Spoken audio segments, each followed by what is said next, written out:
And I have a nice, great guest in our studio. The first English speaker, non-Lithuanian speaker guest in the studio is Max Riis Christensen, founder and CEO of localization company MakesYouLocal from Denmark. Hello, Max. Hello. How do you feel today? I feel good. Yeah. Okay, so yesterday we had an e-commerce conference in Vilnius, and Max was one of the speakers sharing his experience about localization of e-commerces, and I heard that it was a huge success. How do you feel yourself about yesterday's event? I think it was a good event. It was nice being here and have the opportunity to speak. And of course I always like to speak about localization of web shops or internationalization of businesses, helping them into new countries. So I was happy for the opportunity. And after your presentation, did people come to you and ask additional questions? Yeah. Were interested in the topic? Yeah. We had actually several visitors at our booth, so we were happy about the event. Yeah. Okay, so then it means that we may expect some people on the other side of the screen watching now our discussion. Yeah, hopefully. Maybe they missed out yesterday or didn't understand what I tried to explain, so they'll have the chance again today. Yeah, and they will be able to ask questions directly, not waiting till the end of our conversation. Yeah. Please write your questions, we will see it on the screen, and Max will try to answer those questions. Yeah.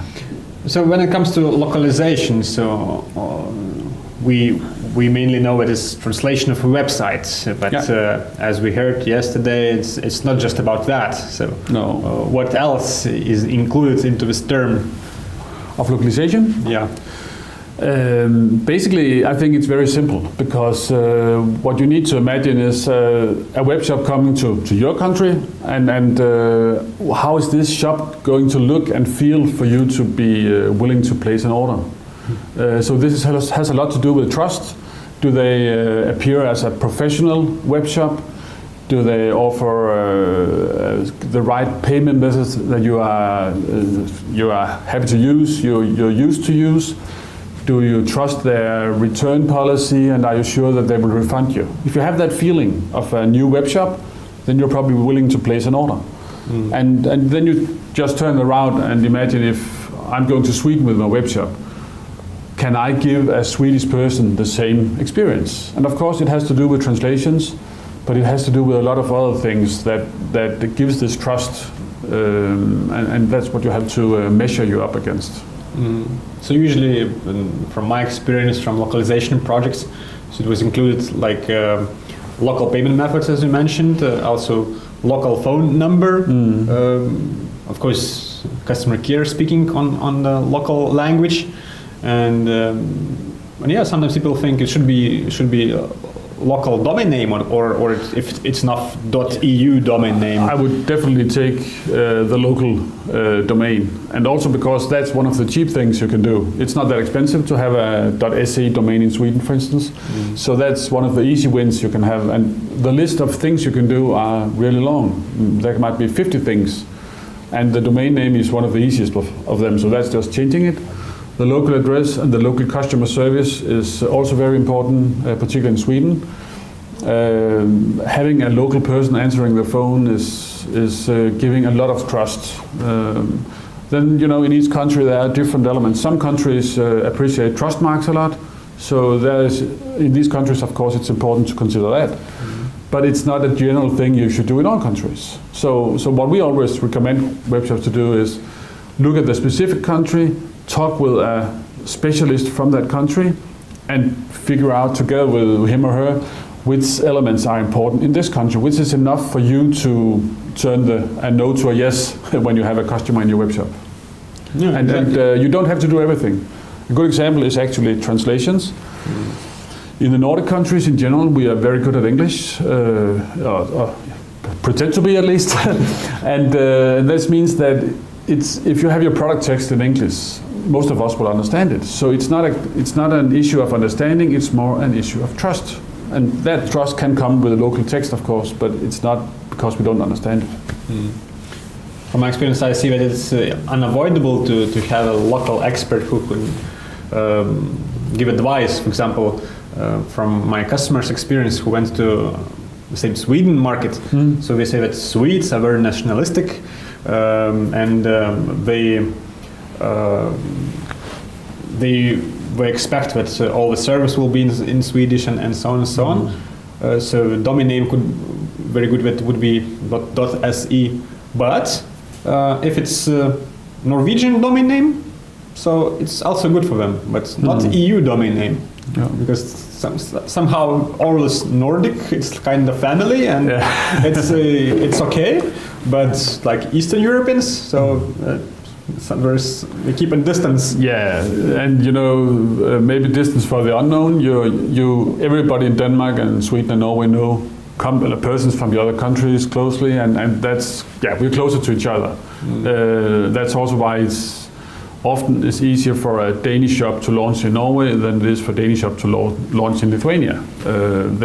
They know the culture, they understand the language, most of it, so it's of course easier for them. One customer said that it could be even a situation that you enter a meeting room and they hear that you speak English and not Swedish, and in some business like wood or construction or conservative businesses, they can just turn around and leave the room. Is it true or just a myth? I don't know that if that's the case.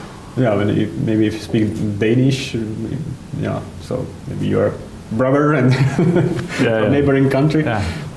So when we plan to go to a new market, so what we should think, we mentioned already several things, what's included in term of localization. What else is important to know? But I think it's important to start another place actually, because before you start localizing your web shop, I think there are 3 things that you should test. First of all, you need to figure out, can I sell my products at a competitive price level in this market and still make money? And that's a very simple test. Take a look at the competition, figure out what is the selling price, and then can you match that? Can you match that with maybe a little bit higher delivery cost that you will have from Lithuania, and the other things that goes into that calculation? The other thing that is important is that your web shop is able to handle the local currencies. We don't use euro in the Nordic countries, for instance. In UK, you don't use euro either. So you need to have a web shop that can handle the different currencies and also the different language layers you need to have in your web shop. This might seem simple, but all the products we have, all the projects we have, when they are delayed, and they are often, it's always because of IT issues. IT issues with these things, but also with the payment methods integration of those. So that's an important thing to test before you get started, so you don't get stuck in an IT issue down the road. The last thing I think is important also just to have a quick check off that your products, are they legal to sell? For instance, if you're selling some products that need a label in the local language on the products, it's also a nice thing to have checked before you do everything else. So these 3 things are good fundamental things to start with. And what about the cost of marketing? Is it included in a product part, what you mentioned? No, marketing is not part of that initial thing. That's of course also something we look at. We work with a model with 5 phases, and in the initial phase we mainly look at the competitors, the price level, but we also look at the cost of marketing. So you can actually do a calculation or an estimation of what will your cost per order be in the new market. You look at the prices for the most used search words and stuff like that in the new market, and estimate the price of marketing, your cost per order. And we also in that part of the process look at the expectations on logistics, so that you can get an idea of your shipping costs. Some countries, they want to have they have products delivered to a delivery point. In other industries, they want it delivered at your doorstep. And some industries also have an expectation of free returns or free delivery, and that's important to have in your calculation as well. Yeah, you reminded me Balde One company who presented last year in a conference, and they mentioned how they were entering UK market. And in Lithuania, where we used to very low return percentage But in UK, it appeared that returning of furniture is a very popular thing. Popular. and its return rate was 10 times higher. I said, we can't manage that. We do this calculation, we call it income per order calculation, where we split up all the costs that you have in an order. That's return handling, of course, but it's also shipping, in what you get in shipping fees, but also what you pay for shipping, and all these things. I think there's 10 or 11 different elements, and we do it for the home market first, and then we do the same calculation for the new market, what we expect it will cost, so we know, can we make money here? So if the return rate is higher, well, it will cost you on your bottom line of this order. If your average order value is expected to be higher, we also put that into calculation. I have a few slides about this we could send out if people want them afterwards, of course, or make them available. Yeah, we can put them on the website with a record. It's good things to keep in mind when you try to figure out which countries to go for. Yeah, I know that some companies are choosing this strategy just to test the price of Google AdWords on different markets, and when we decide what markets to choose next. But also, let's say we started now with one of my customers who provides medical services. They want to attract customers from abroad.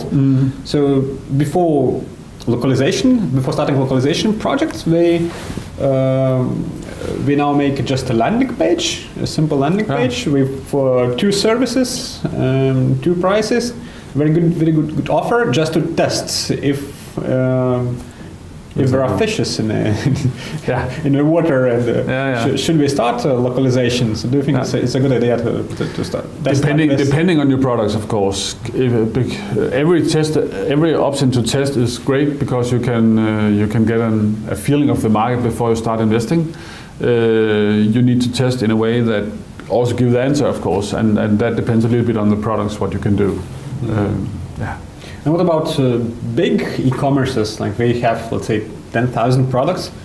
So if you will say that, you should translate description of products, you say, are you mad? And it has 10,000 products. So it will never pay off. So what do you suggest for you gave the answer yourself. If it never pays off, you shouldn't do it. That's a big question. Will there be a return on investment for doing that? We look at the project from that perspective because a lot of the marketing you can do is also depending on localized product text. If you want to do Google shopping, in many countries they only allow you to do that with localized text. So if you're going to sell your products through Google shopping, you need the local text. If the text is important for the customers to buy it, if you're selling a t-shirt, it's not that critical. You don't need a sales text about a t-shirt, but if you're selling a complicated product, people will not buy it if they don't understand the text. So you simply have to go in and evaluate what you should do. We have customers that choose to take elements, maybe start with 1,000 product texts, get them translated, use these 1,000 for their marketing. Maybe they take the 1,000 products out of their 5,000 products that. And other products are not translated? Yeah. Or they don't exist in not translated. Because they know that these 1,000 products are driving the traffic. They might be those people search for. They might be those that are the complicated products, and maybe the accessories are not that complicated, and they can put them next to the product without translations or only with translation of the title and something like that. So there are different ways of doing it, and we actually spend some time with new customers discussing the strategy for product text translations. It's also different if you have 5,000 texts and you change them every 3 months if you're in the fashion industry, or if you're selling a product that you'll have for 10 years, then you might just translate it from the beginning. For one e-commerce, we even made a solution copied from Facebook. There is a word translate next to some text. When you click a text, so Bing Translator translates it to local language. It's automated translation, but still, I think it's better than nothing. Yeah, I think it's better than nothing for many products. But this is again where you have to have this idea of it's not as good as doing the translation for real, but it's better than not doing it if it's a complicated product. And you just have to consider, is it enough to make the customer buy? And in some cases it will be, and because you have some of the other elements that make the customer think you are a trustworthy web shop, they are in place. That's an option. And in what cases would you recommend definitely to have customer care in local languages, and in what case you would say it's okay to have it in English? I will say it's important in most cases. If you are expected to have real volume in this market, if you want to be a player that actually takes away business from the existing local players, then you need to have it still. But it doesn't have to be that big an investment anymore. You can do it. We do it for customers. Other people can do outsourced customer service. And the thing about customer service is that there are two elements here. One thing is, of course, the product knowledge and detailed knowledge about how to use the product. An outsourcing company like us, when we do customer service, we can't know as much as the company themselves, but we can know a lot of it. Maybe 80 or 90% of all questions can be answered. The other thing is that being local, talking the same language, creates much faster a relation to the customer and makes them feel safe, and they accept totally that we have to check things before we answer. And creating that relation to the customer is very difficult in English, in your second language. And if you have complicated things to explain, it's also difficult for a person in Lithuania talking their next best language with a Swedish guy or Danish guy talking their next best language. It's getting complicated, and you don't create the relation, and maybe you get things fixed, but the next time this customer buying online, they might choose a local competitor because it was a little bit difficult to understand. So I think it's an important part of building a customer base, a returning customer base that finds you to be the best reseller of this product. And do you think it would be a good idea if e-commerce has very unique products, and if this product is demanded or have even very narrow niche in all markets, and there are almost no competitors? So if we translate the websites to many languages, but it would be too expensive to have maybe local customer care, and they want to have all one domain name .eu and one single customer care number in English. So do you think it could work? It could work, but it depends on how good you are at what you do. Are you really having a unique product assortment and serving a need that are in all these markets, and they can't get the products from a local player? That's the challenge. If you look at the competition, if you're the only one selling the product, you can do it in Arabic. It will still work. You can, but because hey, I can finally get the product. That's also why people are buying at French web shops sometimes, because they can't find the product at a local web shop. So the more unique you are, the more you can get away with in terms of not translating, not offering local customer service. But if you are in competition with local web shops selling the same products at the same price, why should I then choose one who haven't translated the explanation, who don't offer a local phone number? Makes sense. Why should I choose them? So the same comes with local phone number, and domain name. And what about returns? Yeah, returns is actually a very competitive area as well. I saw a survey from the UK in this fall here that 34% of all English e-commerce people shopping online, they actually check the return terms before they placed an order. So they wanted to know, am I going to return this for my own costs, and maybe I'm going to ship it to Germany or to another country? They check this before they place the order. And that is, of course, if any one of you have tried it, but shipping to another country as a private person easily costs 30 euros from Denmark at least. And paying 30 euros for returning a t-shirt you bought for 40 euros, that's too much. So people want to know, what am I up against here if I don't want the product? So it's important to, again, have a competitive return policy for your web shop. So we should always research the market. Do they offer returns? Is it required by law to provide returns? It's required by law in the EU to have returns, but you don't oblige to do it for free. But I would like to maybe take a little step back What we actually do with all these, I've said now 3 or 4 times, look at the competition. What we actually do when we look at the market for a customer, we have we go in and find the top 5 online competitors in that market, and then we benchmark them on, I think, 20 different areas. Of course, what is their shipping cost? What are the return terms? How big a product range do they have? Which brands do they offer? So we really go in and make this long list of things to compare them on, so that you as a webshop owner can look at this list and say, okay, can I be competitive here? Can I match these the selling points they offer? So you have this good feeling before you get started, and that's an important part of it, because maybe you do it for Sweden and it turns out that that's a difficult market, but maybe you are much better than in the Finnish competition, and then start in Finland instead of going to Sweden and fight with the biggest players in the Nordic countries.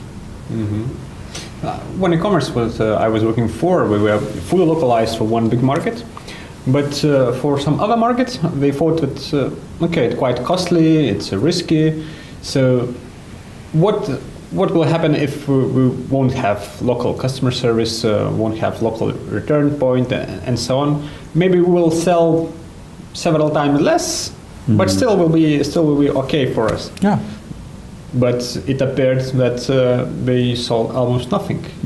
Yeah. Without having return, without having to very well translated website. Yeah. And customers, they don't feel local. No. But I think you should, the answer or the explanation of this is simple. You just have to think about it yourself. You're looking at 2 web shops selling the same products maybe at the same price. You can't be that much less localized than the other one before you lose the order. You know, you have 2 web shops selling the same product. It takes a click to go to the other one. So as a customer, how much will it take for you to go for another player? You will of course take the one that gives you the most secure feeling, that you trust most, that you think will deliver quickly, refund you if needed. That's the one you will go for. And so there's actually far from being 90% localized up to 100%. Yeah. If the competition is 100%, then 90% is not that much, although it sounds like a lot when you are looking at it. Yeah, so in that case, the only strong thing was a very, very competitive price. Yeah. And thinking about Lithuanian market or Eastern European market, so people are more price sensitive, so they are ready to go extra mile and buy it cheaper. So they thought that it may work in West markets too, but it appeared not. But I think actually it will for many web shops. When I talked with several web shops yesterday, and because of the production facilities you have here, and you have a lower average payment than we have in the Nordic countries, you have a lot of companies offering products at lower prices. And what you need to be able to sell in the Nordic countries is not that much actually. It has a lot to do with fine-tuning the text, giving trust, which is not that expensive to do. It's more fine-tuning the web shop, so it appears is more appealing for a Nordic customer, because we are also looking for the low prices. But it's also a risk discussion you have in your own head. Maybe it's 20% less expensive, but if I think the risk is too high, then I won't do it. So if you can reduce that risk, then you will get the customers. And I think there's a big potential in Western European countries for Lithuanian web shops, definitely. Okay, so we have a hope. Okay. Yeah, but definitely you have a hope, but also because the things you don't have. That's we call it the local hero in our terminology. The person that can fine-tune your website, just adjust the text, make you write the VAT number correct, the phone number correct, so that when I, as a Danish or a Swedish person, looks at this and say, okay, it's a Lithuanian company, but they have a professional web shop, it appears professional to me, I know who to contact, I can see how it works, then you are just as good as a web shop from another Western country going to Denmark. Okay, let's talk about logistics. In our local market, we know 3 major players who make contact, ask about prices and so on. Yeah. How to find logistic partners for delivering to other countries? Maybe there are more options than those 3 companies who will ask price. The good thing is that these 3 companies will say, yes, we can deliver in Denmark or in Germany as well. But what you should test then is, of course, who is delivering it actually the last mile. Because maybe your distributor here in Lithuania says, we can do it, but then he will, at the border to Germany, he will put it over in the hands of somebody else who will deliver it to the end user, which can be good enough.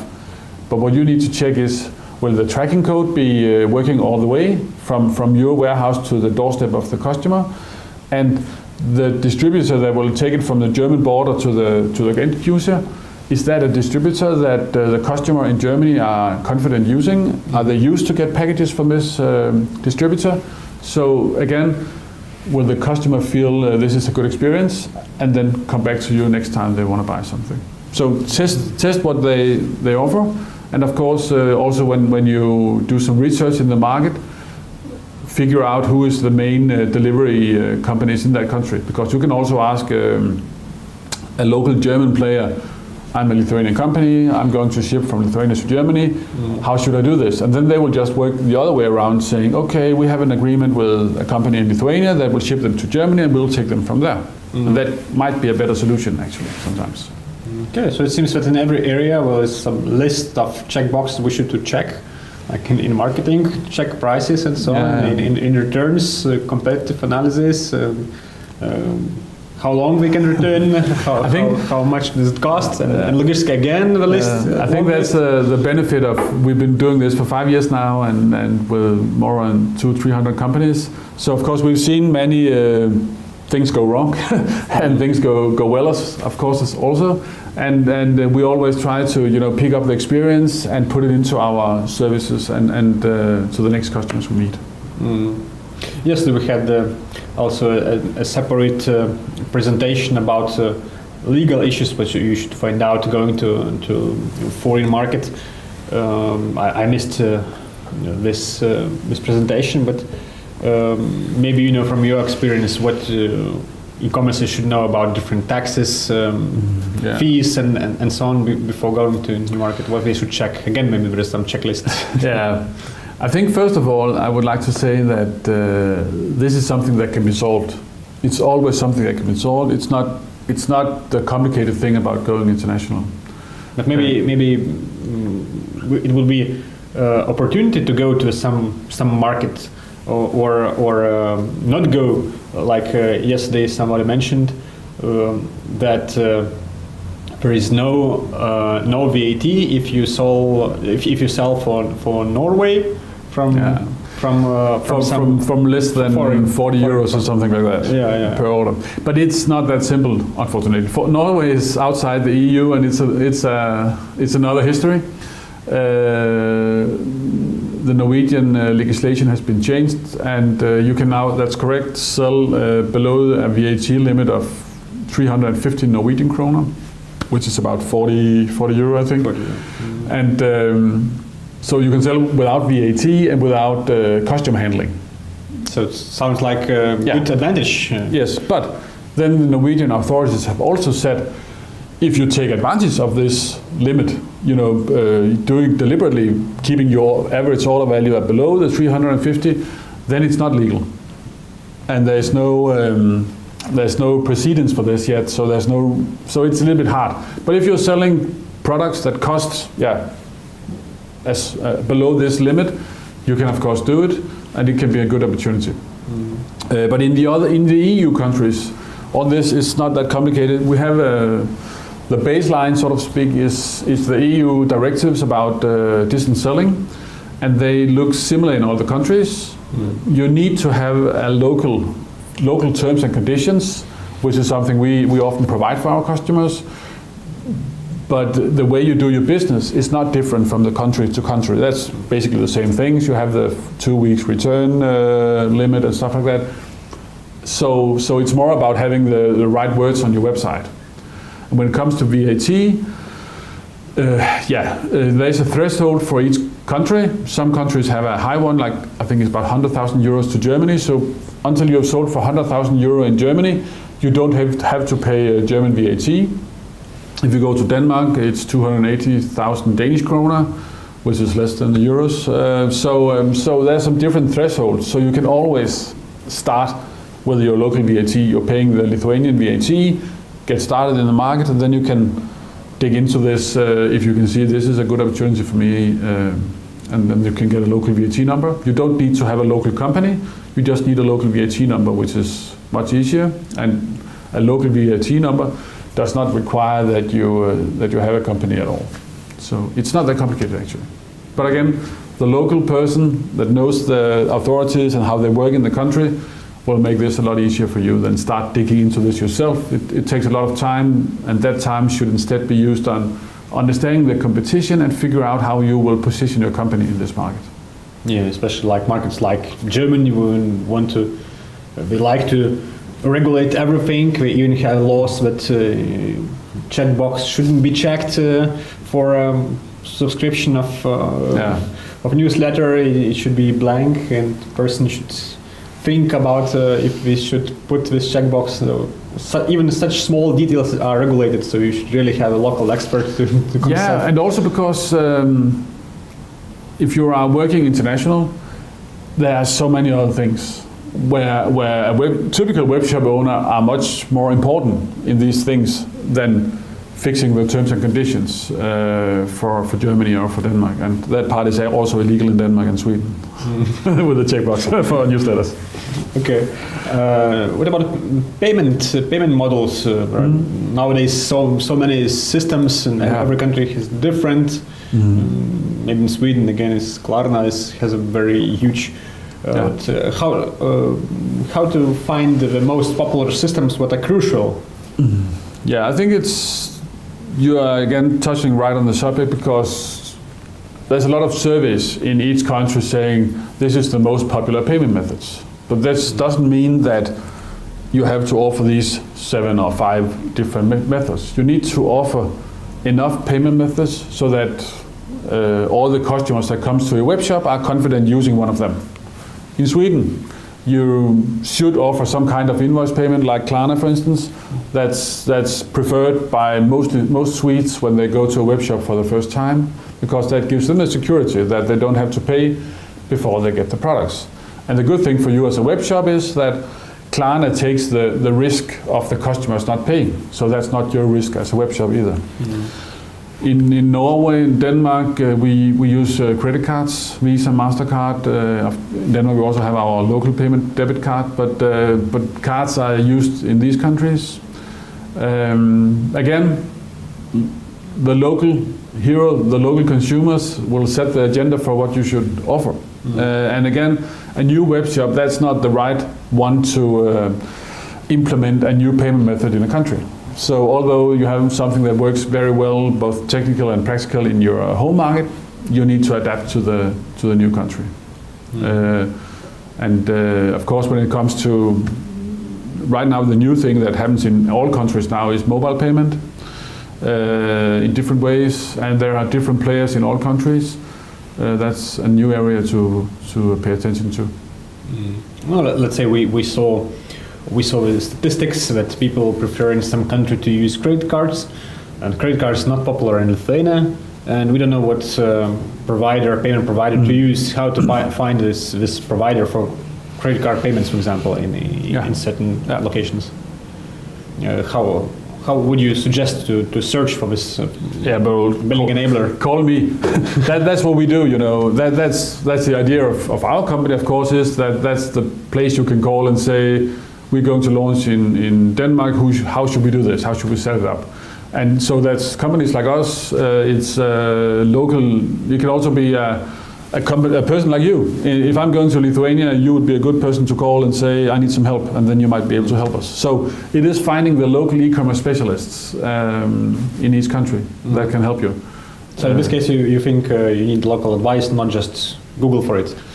You can also sometimes you can Google for it, but it's often it takes a little more than that, because then you come up with some result. There is a lot of advice on Google. Are you taking the right one of them?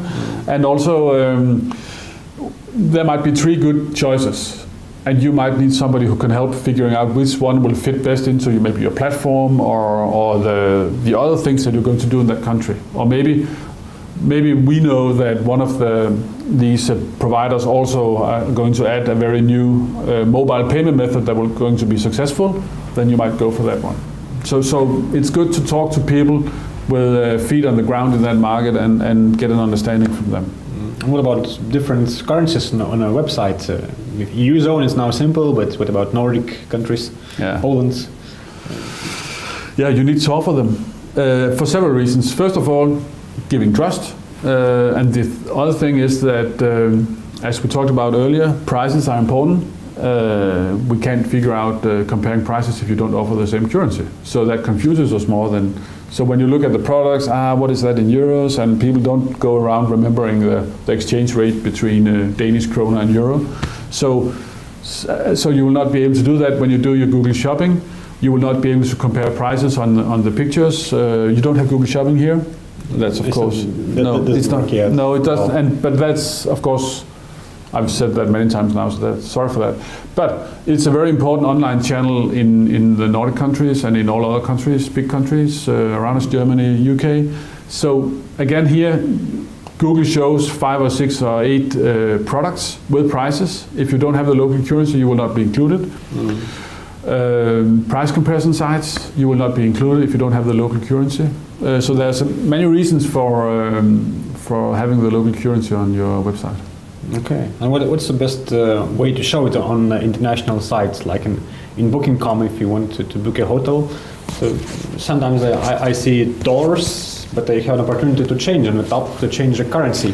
So is it best to organize like this, that if person chooses Lithuanian language, so automatically it's euros? Yeah, I would do that. I would, if you have the local domain, then you should have a local shop with local text, local currency, local payment methods. So it's an individual shop in your platform. And is there some lists of, or maybe you imagine this list, what types of e-commerces are easiest to localize? Which types of web shops or not necessarily from online businesses. Maybe services are easier to localize than products. Of course, the products have the logistic part of it, and it's important, and it's expensive, and it can be a challenge. So that's a little bit more difficult than the services. But on the other hand, the physical products are also more recognizable and more easier to compare. So it can in other ways be easier to sell. I think the thing that makes a project easy for us has more to do with the platform and also with the competences that the business have internally, which knowledge they have about e-commerce internally. Because what we actually offer, both from our offices in the Nordic countries and our office here in Vilnius, is the local edge. You probably know a lot about e-commerce. What we can add to this is simply experience from cross-border and the person in the other country. So the more you know yourself, we just have to add the localization part of it. And you could say if you have a bad web shop in your home country, it's difficult to us to give you a good shop in a new country. So the better you are in your home country, the better you can be in your new country. Yeah. Okay, let's take a different perspective, country perspective. As the first speaker yesterday, Vytautas, mentioned that many Lithuanian e-shops, the top of the mind, the next market to go is Latvia and then Estonia. And you said, no, it's low purchasing power and 2 languages like Latvian and Russian, or Estonian and Russian. And in Estonia, just 1.5 million inhabitants, so it is worth to spend so much time and efforts to localize to 2 languages. So probably there are some countries with more worth to localize and less worth to localize. Yeah. Of course. So how to do this research, or we can find maybe a list of countries on the internet, easiest to localize and more difficult to localize. I think, you could do that probably. I think I will take I will take how easy it is to localize out of that equation, because I don't think that's the critical thing. The critical thing is, where will you be competitive? Because the cost of localization is actually rather low compared to the cost of taking a market share in a market. So I would look at that instead. When you do that, then you still have a list of countries where it will be easier to go to, and some countries that will be more difficult to launch in. Another thing in this discussion that are important is that the bigger the country is, the higher the competition is. Look at Germany. It has very low prices, very high marketing costs, very high return rates. It's a big country, have a lot of purchasing power. It's very, very difficult to launch and be successful in. Going to Sweden is the biggest market in the Nordic countries. This is the market where the German web shops go first. So here you again have high competition, high marketing costs. It's tough to get a market share. And then you can take Norway, a smaller Nordic country. It's difficult to get into the market because it's outside the EU. That's actually a good opportunity for many web shops.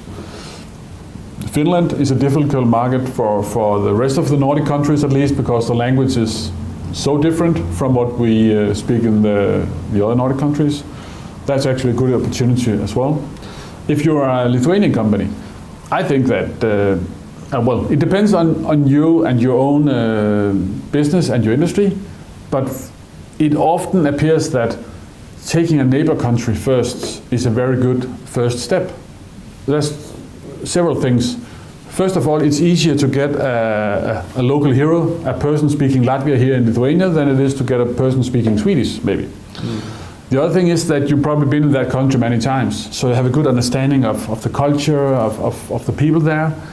And the cost of going to Latvia and also localizing your shop there is not as high as it is for localizing it to Sweden. Yeah. So I think that to run a web shop in two countries is in itself complicated. So it's a good idea to start with a country close to where you are, where you have access to the resources, and learn how to run a web shop in two countries, because that's an experience in itself. And when you learn that, you figure out, how do I make the newsletters in two versions and everything is going smoothly, then the third country, that could be Sweden or Germany, is not that difficult to put on top of it. But if your second country is a country where you don't understand the culture, it's far away, the language is totally different, you don't have people around you speaking that language, then it is even more difficult. So I think they're good.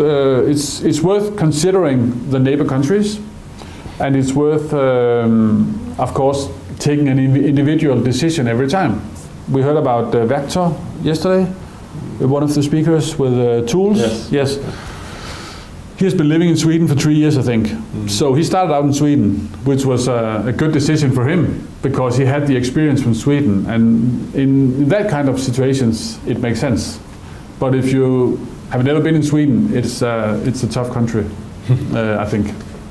I'm happy to hear your optimistic approach. To say more difficult to enter for market, the big opportunity it is. Usually people, that's how it is. Opposite, yeah. Like I remember talking to one Dutch agency, and I mentioned that we want to go now to a Belgian market. He said, no, don't go there. Imagine just 8 million people there and 3 languages. And I thought, okay, in Baltics we have 6 million inhabitants and 4 languages. Yeah. And Lithuanians first decide to go to those markets. Yeah. Maybe Lithuanians like the challenges. No, but you have to see it in another way, because the big German companies, just take them for an example, they have a home market of 80 million Germans. They don't consider localizing for Latvia as the first thing on their list. They go to UK, they go to France. So in Latvia you will not compete with them. But if you go to UK or France or Sweden, you will be heads up with this kind of businesses. And they are tough to compete with. Look at Zalando. Have they localized for Latvia? No. I think the fashion resellers in Latvia are happy for that. So it's also, maybe you can't reach the same volume in that market, but maybe you can reach a more profitable business. And maybe it's okay if you are in a country with 2.5 million people to add 1.5 million on top of that. That's 40%. That's also something. Yeah, some e-commerce say here in Lithuania, okay, we still have some time to play here in local market until Amazon will localize, and then we'll stop our operations. No, I don't think so. But you also, when you then are in all the Baltic countries, then you're working in a country with 6 million, then you take on Sweden, then you have a population of 14 million in your home market, then you take on Denmark or Norway, and then you have 25 million, and then you have some muscle, and you have some different markets, and you are a real international web shop, and the power to go to the big markets maybe. So that could also be a strategy. But again, it depends on your products, on your internal resources, and the money you have to invest, of course, also. Mm-hmm. And when we should register local companies there, because additional cost of registration and accounting. Where? Only in Norway. Which cases, in every company, in every country or not? Not in the EU. You don't need to set up a company. So it's just legal aspects, but in terms of VAT. Other aspects, for example, in Germany, I remember that we wanted to get quality sign. I don't remember how it's called. Trust mark down there. So they said you should have local registered company there in order to get this. Or you should put a deposit to the bank like 10,000 euros. It's not required in the EU to have a local company, and in our experience, it's not needed to get a trustful web shop. In Norway, you need to have a branch of your Lithuanian company if you're going to sell in Norway. If you're selling above 350 Norwegian krone each time, at least. But in the EU, you don't need to have that. But you need to have a local VAT number when you reach the threshold we talked about. Mm-hmm. But getting the local VAT number is also a part of a localization, and then you have a local address through a provider like us or someone else, and then you're good to go. And what about brands? I heard that you can't even buy a local domain name without a registered company there. In France? I think you can in France. In Norway and Finland, you need to have a local organization number to buy them. I am not sure if you can in France, actually. I don't know. But many countries you can do it. In some countries you can't do it. And then again, you find Belarus as well. You should have a company in order to have a local domain name. Yeah. Okay. So, what do you think? Is it always necessary to have a local partner for marketing localization? I think it's some of the marketing you might be able to do yourself, but you'll still need some translation services. You need to have it localized, and this is not just a standard translation when it comes to marketing. Of course, you need to have a tone of voice that is accepted in the country. Yeah.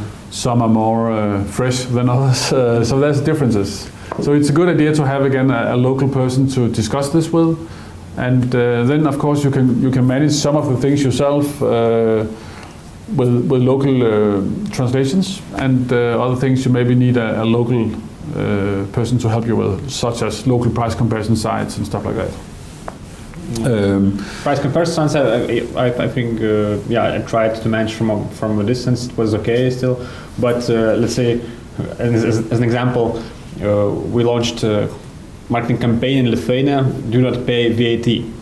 So people here understand that it's just minus 21%, like a discount. Yeah. But in Germany, our local partner said, so no, don't go with this campaign. Germans don't joke with that kind of things. Yeah, so you should have some partners who feel the market, who know it, exactly. Who know it better.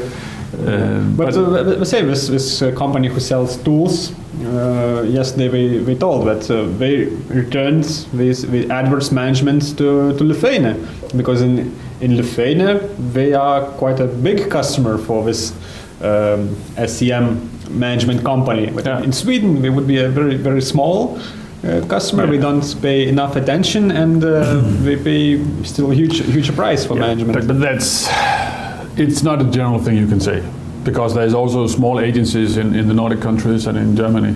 It's about finding the partner that's the best match. And I think the way we do it, at least, we do both local marketing, but we also work with other agencies. So we actually take a look at the customer and say, okay, you have very strong Lithuanian online marketing company, then we'll just act as the localizer. We do the translations, we give them advice on the tone of voice and input on local channels. And in the other situations, we do everything. We do the local marketing, we do the Facebook marketing and price comparison sites. It's more, again, look at what you need, but you need to look for is a partner that fits into your business. And maybe it's just a freelance e-commerce specialist that can help you localize the wording, or it's a full service agency that can take care of it for you, because then you can just focus on having the right products at the right price. But I would say it's hard to do the marketing without a local person involved. It's simply not going to make it, because the competition is so tough in all areas that you can't get away with doing the marketing from abroad. It's not seen very often. So the same local hero could help in this situation as well, like many others. Yeah. Okay. And what about brand protection? I know that many companies don't even think about it. I was working with one Finnish company who've been working in several markets, but they never registered the brand name in any of the markets. Yeah. So when it's important to register this? I don't know that much about it, but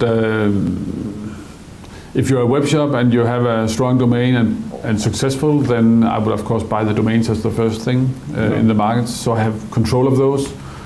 And then of course you can register your domain. There's an EU domain brand registration option.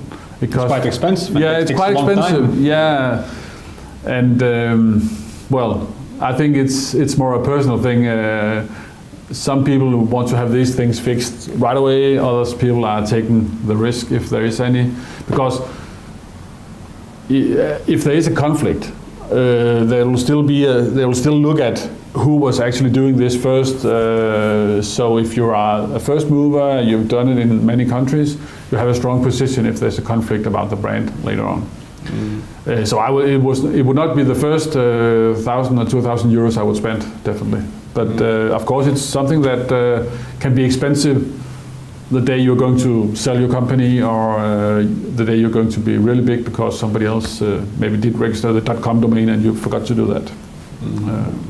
And what about market research for this brand name before going to that market? I remember example with a brand name. We went to the German market, was Jalea, and we checked there's nothing similar. But after 1 year of operations, it appeared there is some shampoo product, Balea, and they said, "Oh, it's you copied from us a name. You just changed a couple of letters." We didn't know about you. No, you're existing. It's not very similar. No, it's similar. So how to protect yourself from some such case? But that's the registration of the brand, of course, because when you do the brand registration, then they do some research, and people have a couple of months to say, hey, you're not allowed to have this brand, and if you're getting through this registration, it's yours. So in this case, you could have made the registration and you would be okay with it, or they might have come and say, hey, you can't do it, and then you'll have the conflict early on. Okay. So that's the way to avoid this kind of problems, of course. Okay. And again, from Kestutis, who's selling tools in Sweden, we heard about local warehouses. So when it's important to have a local warehouse, you should calculate different opportunities if you deliver from here to Sweden, or if you build a warehouse there, or you should rent. First of all, you don't want to do it if you can avoid it, because it's expensive, it takes cash flow money for extra products. So as a starting point, you would try to avoid it. And the reason why you then have to do it sometimes, that is the delivery time. If customers require quick delivery and you're not able to do this from Lithuania, then you might consider establishing a new warehouse. But the solution could also be moving your warehouse. Maybe it could be placed another place where it can serve more markets from the same location. It is, having two warehouses with the same product range. For instance, if you have 10,000 products, that's expensive. So if you have a very small assortment, maybe only 20 products in a niche, then it might make good sense to have a pallet in each country and be able to ship at local rates and day-to-day delivery. So it's again makes sense. Customer requirements, and of course the cost of shipment. And but again, many web shops prefer to have it one place. It gives better control. It reduces your cost of running the warehouse and the cash flow needed to stock. Okay, so our time is running out. So last questions. When do you think it's important to know or to find out about local purchasing habits? We talked already about returns, about payment methods, but some other habits. I don't know if there are some from your experience. I think there's two groups of habits. The first one is the critical things that are critical for you to launch or not to launch. If customers in a market expects, just take the extreme example, same day delivery of the products, maybe a supermarket chain offers same day delivery. If that's a criteria in a market and you're going to serve it from Lithuania, then that's a habit you can't. Too extreme. Yeah, but that's not possible. So that's important to know before you get started. But maybe what kind of payment method is the right one? You can find that down the road, or maybe it's minor things like the way your checkout is set up, the usability in the checkout flow. That's things you can do later on. Another thing you might want to adjust down the road is things like product range. Maybe you figure out that you need some new brands in your assortment in this country, and there's some other brands that you can take out because Danes don't like them or don't use them. So that can be different things. Also,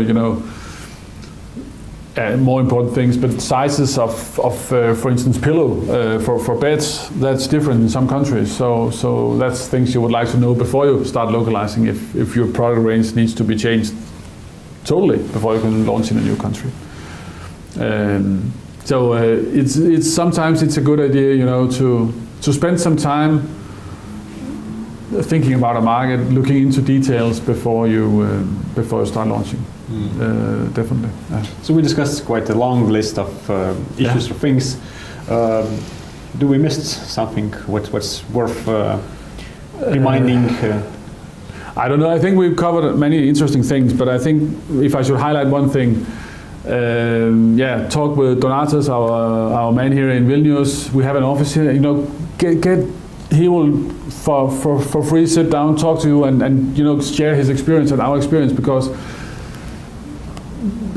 getting the idea of what it takes from your company, what is actually needed for you to do this before you get started, it's a good idea. What kind of investment are you looking at? What is the challenges you're going to meet? Get that feeling early in the process is helpful for you. So speak with him, call me, email me. You're welcome to do that as well, and get the roadmap drafted so you know what to look for. It is different from company to company what the challenges are. Yeah. I once tried to add Max on LinkedIn and he accepted. So don't be afraid. Send me a personal message in there so I know who I'm connecting with. That's also always better than the standard LinkedIn message. I would like to connect with you. yeah. But I'll send me an email, max@MakesYouLocal.com. You can email me there as well. Okay, and we still have some questions from people who watch us, and first is not probably very appropriate. We can leave it for end. The price versus product seller location. Would you buy an item that is cheaper or delivered quickly? So I guess you covered that. Saying about this balance, of inconvenience and the price. So it's a typical issue, and it's different from customer to customer. Some customers would go a long way if it's €1 cheaper. Others would say that's not worth changing my habits for. So you need to figure out how many of your potential customers you can turn around. And conversion rate is a really good measure point here. If you look at the conversion rate in your home market and the new market, when people launch, typically the conversion rate in the new market is half the level of what you have in your home market. So there's a lot to work with here, and prices is one thing, and the trust is another thing. Depends on a segment where everybody knows in Lithuania about retired people who have a lot of time and they could travel through whole city to buy cheaper butter in some shop. Yeah, so you should always test this. And does it work to use fulfillment programs? I think I need to. What do you mean with this? I know what the fulfillment is when the programs. Packaging, delivering, and so on. Is the third part warehouse? Maybe they're thinking about. Maybe about that. Yeah. Like Amazon probably is. Yeah, Amazon is that, but many companies, of course, are doing outsourced, offering outsourced warehouse services. That can be a good idea. Often also because you can get. There's two benefits of this. One of them is that you can focus on running your business, creating new customers, and somebody else takes care of the warehouse. And another thing is that these warehouses often have good agreements with distributors, so you maybe will be able to get lower prices on your shipment. I think Amazon program is brilliant if you have a high margin and your product is more or less unique. You just send your goods and you forget and you wait for your money. But you need to have a lot of volume also to use that, I think. I know that there are even people I saw on Upwork on freelancing sites. They look for freelancers who would look for Chinese products for them, which you can buy for a good price, and then send to Amazon with the labels. Okay, I have heard of that. Yeah. First, business customer contact: email, call, direct chat. What channels for customer care? For customer care, we offer all three of them, but I think the old generation, as I guess I'm in this perspective, they often call more than they email first, and I think the younger generation just prefer to chat or write on Facebook. Yeah, write on Facebook. Yeah, we do a lot of Facebook customer service at the moment, I think. So they have the new generation of online shoppers have a very direct contact approach. They have a question and they expect to get an answer. But they prefer definitely writing in a chat forum or on Facebook. I know one chain of pizzerias in Lithuania who use Facebook mainly for customer care, not for marketing, because a lot of people are complaining there. And initially it was used just for marketing, but we saw that there are many unhappy people. And you have to take care of them. So they organized.